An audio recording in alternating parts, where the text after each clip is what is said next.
Hello everyone! On today's episode of Get Smart with Swap Smart, we will be teaching you how to hard reset your Motorola Moto E4 Plus. Before we begin, make sure your device is powered off by pressing the power button. To hard reset your device, we will need to press the volume down button and power button for 3 seconds. Okay, let's try. First, hold the volume down button and the power button for 3 seconds and release. The hard reset screen will appear. On this screen, use the volume down button to scroll to recovery and press the power button to select. Once the Android appears, hold the power button and then press the volume up button to bring up the Android recovery menu.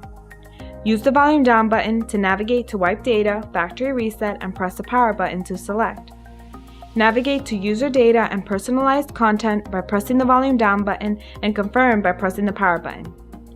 Wait for the factory reset to complete and you're done. If you found this video helpful, please subscribe to our channel, like the video, or leave a comment. We'd love to hear from you. Thank you for watching. Until next time.